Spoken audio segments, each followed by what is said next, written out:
네, 오늘 본문은 피할 곳에 대한 이야기입니다. 근데 오늘 본문에서 가장 많이 나오는 단어가 하나 있습니다. 혹시 뭔지 아세요? 눈치를 치셨습니까? 자, 9절에 보면 그 가장 많이 나오는 단어가 여기도 나오는데 어떤 건지 한번 맞춰보시죠. 함께 읽겠습니다. 이곳은 모든 이스라엘 사람들이나 그들 가운데 사는 이방 사람들 가운데 누군가를 우연히 죽인 사람을 위해 정해놓은 성들로 거기에 있으면 회중 앞에 서기 전에 피로 복수하는 사람에게 죽임당하는 일을 면할 수 있었습니다. 무슨 단어일까요? 네? 네, 다 틀리셨습니다. 무엇이냐면 피로 복수하는 사람입니다. 사실상 오늘 본문의 주제가 도피성이거든요. 근데 도피성도 2번 나옵니다. 여호수아, 모세, 여호와, 대제사장 다 중요한 단어인데 다 한 번씩만 나옵니다. 피로 복수하는 사람, 이 단어만 3번 가장 많이 등장을 합니다. 그래서 사실 오늘 이 본문 도피성을 이해하려면 이 피로 복수하는 사람에 대해서 좀 이해하실 필요가 있습니다. 굉장히 흥미로운 단어입니다. 원어로는 고엘이라는 단어인데요. 피의 복수자, 영어로는 the avenger of blood라고 되어 있습니다. avenger. 많이 들어보셨죠? 영화 제목으로도 있는 avenger. 복수하는 사람이다. 이 사람은 정의를 실현하기 위한 제도로 만들어진 것입니다. 정의를 실현하기 위해서. 하나님의 정의는 무엇이죠? 죄의 무게와 동일한 대가를 지불하게 하는 것. 이게 정의입니다. 그래서 유명한 문구가 있죠? 눈에는 눈, 이에는 이입니다.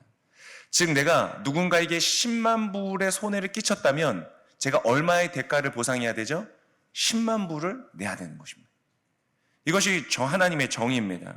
그렇기 때문에 살인한 자는 자신의 생명을 대신 대가로 지불해야 되는 것입니다. 민수기 35장 31절에 보면 하나님이 이스라엘이 국가를 이룰 때에 주신 율법 중에 이 내용이 들어갑니다. 함께 읽겠습니다. 죽을 죄를 지은 살인자에게서 목숨을 대신할 몸값을 받아서는 안 된다. 그는 반드시 죽임을 당해야만 한다. 33절 읽겠습니다. 너희가 있는 땅을 더럽히지 말라. 피 흘리는 것은 땅을 더럽히는 것이다.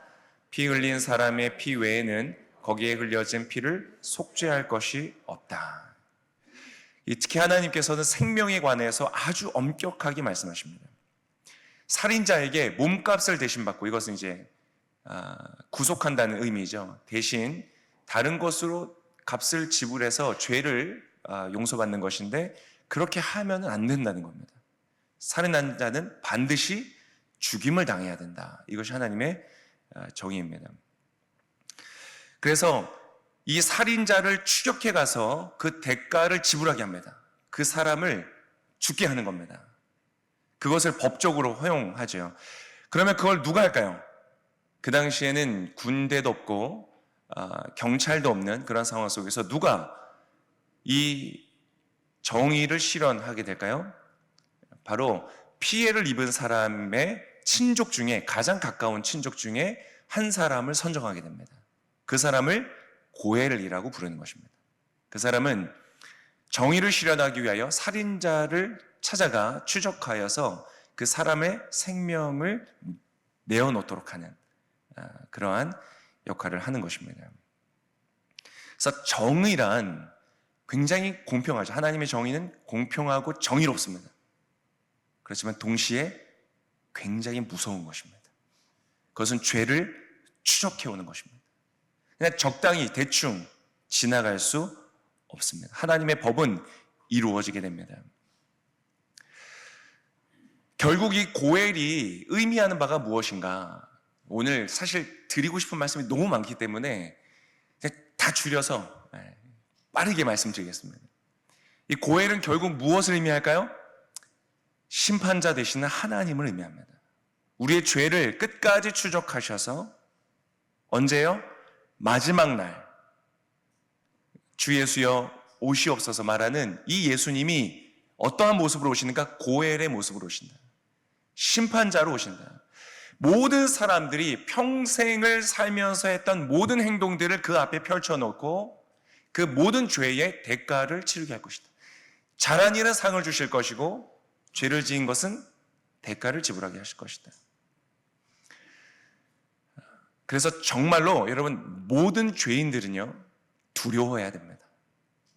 무서운 것입니다. 하나님과 하나님의 정의를 두려워하는 저와 여러분 되시기를 축복합니다. 그렇다면 오늘 본문에서 나오는 도피성은 무엇일까요? 도피성은 살인을 저질렀는데 이게 고의적으로 계획적으로 사람을 죽인 것이 아닌 의도하지 않은 실수로 사람을 죽였을 때에 필요한 제도입니다. 법률 용어로는 과실치사라고 하죠. 의도적으로 죽인 것이 아닙니다. 사실은 그 사람 역시 피를 흘렸기 때문에 여전히 죽음으로 갚아야 합니다. 하지만 실수인 것을 정상 참작해서 피할 길을 만들어주는 것입니다. 자, 이 사람이 죽었습니다. 우연히 돌을 던졌는데 누군가가 맞아서 죽었다든지 아니면 가볍게 몸싸움을 하다 밀쳤는데 잘못 넘어져서 죽었다든지 내가 의도하지 않게 사람이 죽었을 때 이 사람은 무엇을 하는가? 도피성으로 달려가는 것입니다. 그리고 그 도피성에 들어가면 고엘, 이 피해 복수자로부터 복수를 당하는 것에 보호를 받을 수 있었습니다. 자, 오늘 본문의 2절에서 5절까지 그것을 묘사하는데 다시 한번 읽어보도록 하겠습니다. 2절부터 함께 읽겠습니다. 이스라엘 백성들에게 내가 모세를 통해 지시한 말하여라. 그래서 뜻하지 않게 실수로 살인한 자가 그곳으로 피신해 피로 복수하려는 사람으로부터 보호받게 하여라. 그가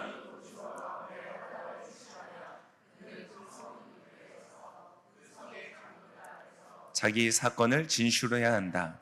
그러면 그들은 그를 그 성으로 들이고 그에게 살 곳을 주어 그들 가운데 살게 할 것이다. 만약 피로 복수하는 사람이 그를 쫓아오더라도 그에게 그 피의자를 내주어서는 안 된다.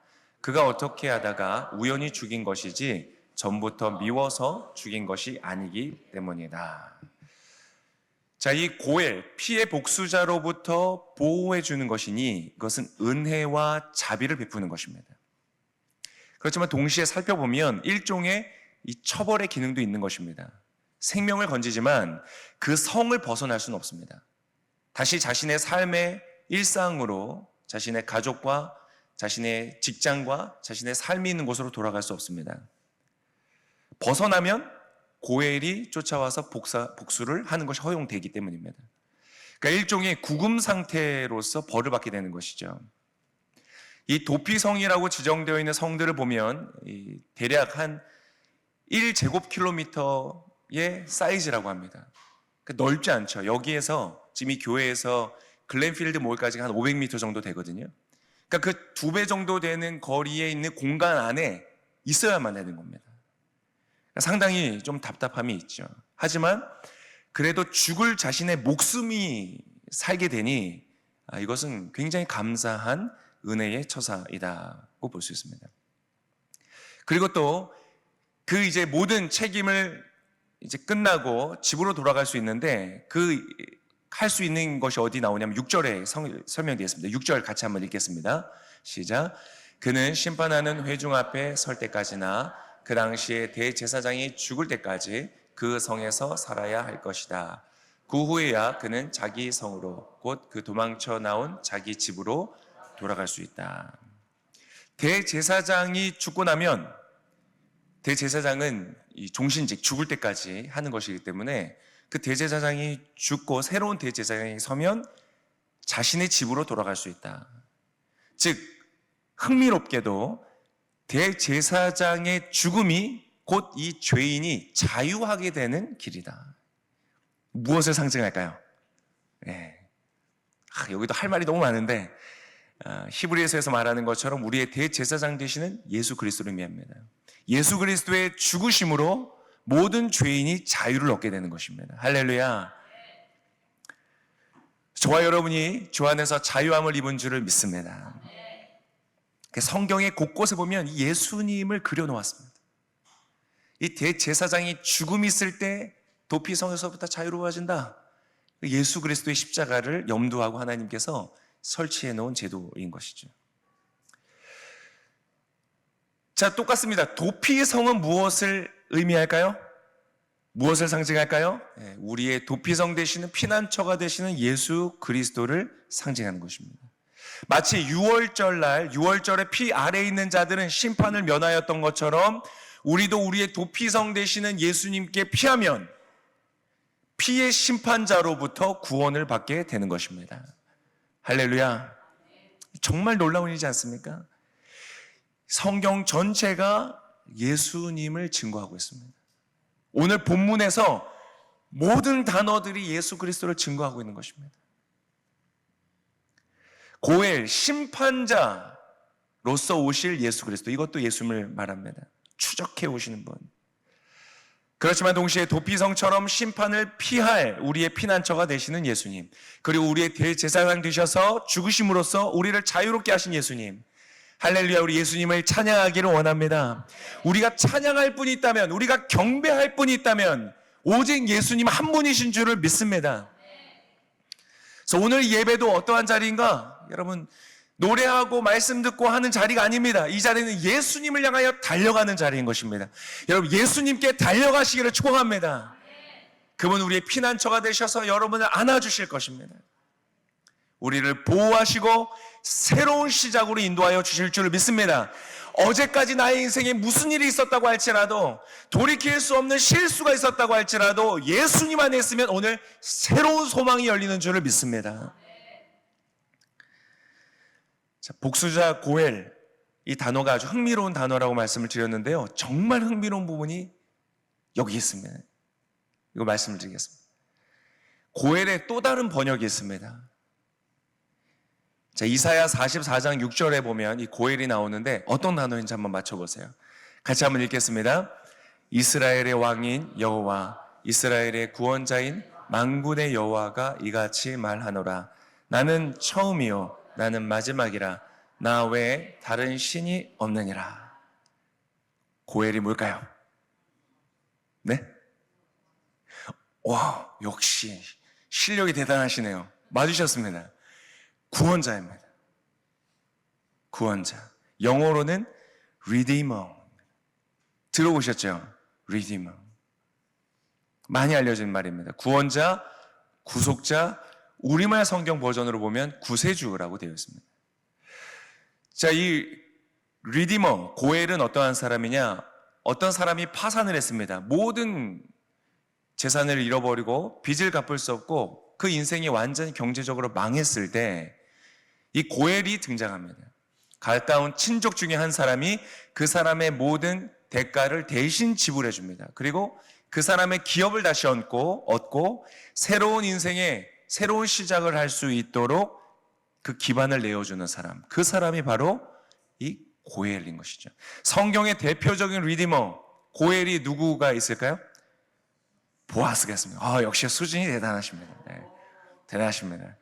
보아스가 있죠. 룻과 나오미의 가정을 다시 일으켜 세워주는 존재입니다. 그리고 이 구속자 고엘은 결국 성경에서 가르치는 유일한 한 존재는 누구이실까요? 예수 그리스도를 말합니다. 그러니까 모든 게 예수님이에요. 정말 예수님 말씀하셨죠. 이 성경은 나에 대해 기록한 것이다. 여러분 정말 맞습니다. 온통 예수님에 대한 것이죠. 근데 여러분 생각해 보세요. 고엘이라는 단어가 어떻게 피의 복수자이면서 어떻게 구원자가 될 수 있을까요? 이 상반되는 개념이, 정반대되는 개념이 어떻게 하나의 단어 안에 존재할 수가 있을까요? 이것은 바로 예수 그리스도의 십자가를 말하는 것입니다. 오늘 고엘이라는 이 하나님의 이스라엘에게 주신 제도는 장차 오실 인류의 고엘 되실 예수 그리스도를 위하여 우리에게 가르치시는 것입니다. 십자가 위에서 우리의 모든 죄의 대가를 대신 지불하시면서 우리의 구원자요 구속자가 되시는 그 예수 그리스도이시면서 동시에 모든 죄의 대가가 지불되어지는 정의의 심판을 이루셨죠. 여러분 도대체 누가 이 일을 생각이나 할 수 있었겠습니까? 누가 이것을 이룰 수가 있겠습니까? 오직 예수님 한 분이신 것입니다. 여러분, 그러니까 우리가 예수님 외에는 구원자가 없다고 말하는 거예요. 그게 맞아요. 당연해요. 누가 이것을 생각이 나고 계획이 나고 누가 이룰 수가 있었겠습니까? 오직 예수님 한 분이신 것입니다. 할렐루야. 이분이 바로 우리의 예수님이신 줄을 믿습니다. 그래서 여러분, 완전하신 그분, 나의 고해를 되시는 심판자여 모든 정의를 실현하실 분이시요 우리의 죄를 대신하여 구속하여 주시는 예수님께로 피하시는 저 여러분 되시기를 축복합니다. 한 가지 상기할 부분을 말씀드리겠습니다. 이거 제가 할까 말까, 설교하고 싶은 내용이 많아서 할까 말까 고민을 많이 했는데, 이것은 꼭 필요한 부분이기 때문에 다른 부분을 줄이고 이걸 말씀드립니다. 여러분, 상기할 부분이 있는데, 자, 도피성에 피하고 나면 재판을 하죠. 피해 복수자가 로부터 보호를 하는 가운데에 재판을 하게 됩니다. 근데 재판을 하고 나서 이것이 의도한 살인이다는 것이 명확해지면 그 사람은 여전히 사형을 받게 됩니다. 피하여 있지 못하면. 여러분, 이것이 굉장히 중요한 메시지를 담고 있습니다. 여러분, 도피성으로 들어가듯이 교회로 달려와서 교인이 되고 교회의 활동에 참여를 하는 것으로 구원받는 것이 아닙니다. 내 몸이 이 공간 안에 있다고 해서, 나의 교적이 어떤 특정 교회에 있다고 해서 이런 구속되어지는 것이 아닙니다.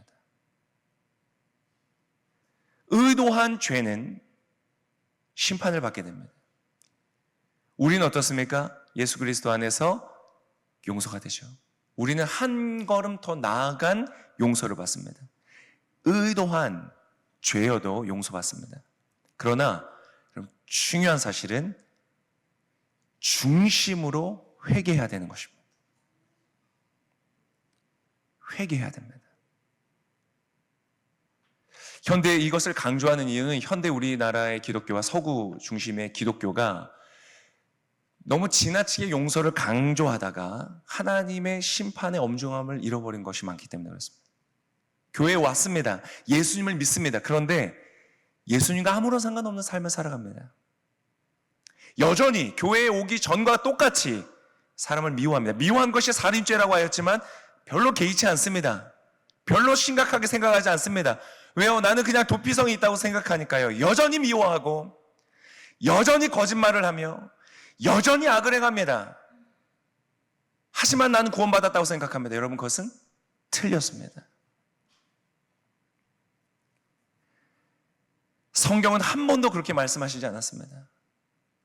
회개하였다면 회개에 합당한 열매를 맺으라고 말합니다.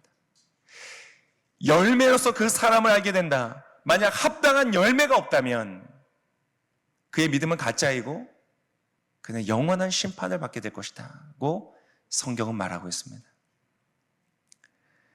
사랑하는 성도 여러분, 회개에 합당한 열매를 맺으며 살아가는 저 여러분 되시기를 축복합니다. 예수님께 피하되 정말로 예수님께 피하기를 원합니다. 나를 위해 이 땅에 오신 하나님이신 그분, 십자가에서 이 엄청난 구약으로부터 이루어진 이 엄청난 하나님의 정의의 심판에 대한 메시지와 예언과 또 구속에 대한 아름다운 하나님의 이 모든 사인을 완전히 이루신 분, 나의 유일한 찬양과 경배의 대상 되시는 그 예수님, 그 예수님을 믿고 예수님을 따르며 그 예수 그리스도의 사람으로 합당한 인생을 날마다 살아가는, 근데 여러분, 그게 얼마나 어렵습니까? 안 되잖아요, 잘. 그러니까 어떻게 합니까? 또 회개하는 겁니다. 또 도피성으로 달려가는 겁니다. 주님 용서하여 주십시오. 주님 회개합니다. 그러면 어떻게 됩니까? 나를 대신하여 십자가를 지신 예수님을 인하여 용서의 확신을 얻고, 주님 감사합니다. 나를 용서해 주심을 감사합니다. 나를 하나님의 자녀 삼아 주셔서 감사합니다. 새로운 삶을 시작할 수 있는 토대를 주셔서 감사합니다. 구속하여 주셔 감사합니다. 외치며 기쁨으로 다시 나의 삶을 향하여 나아가는 것입니다. 그러면 더딜지는 모르지만 분명한 변화가 일어납니다. 작아 보일지 모르지만 열매가 맺히기 시작합니다. 여러분, 이러한 삶을 살아가는 저와 여러분 되시기를 축복합니다. 죄인인 여러분, 심판자가 오십니다. 두려움으로 도피성 되시는 예수님께 피하시기를 축복합니다. 대제사장이신 그가 우리를 대신해 죽으심으로 우리가 자유케 되었습니다. 우리의 구원자이신 예수님이 우리의 모든 죄를 어떠한 죄일지라도 회개하면 용서하여 주십니다. 그 크고 놀라운 은혜를 찬양하며 살아가는 저와 여러분 되시기를 축복합니다. 그 위대하신 계획과 완전한 성취를 인해서 하나님을 기뻐하고 예수 그리스도를 찬양하고 예수님만을 경배하는 우리 오클랜드 오늘교회가 되시기를 축복합니다. 그리고 이제 그 회개하고 돌이킴으로 말미암아 회개에 합당한 열매를 맺으며 하나님을 사랑하고 이웃을 사랑하고 하나님의 선하신 뜻을 따라 살아가는 저와 여러분 되시기를 예수님의 이름으로 축복합니다.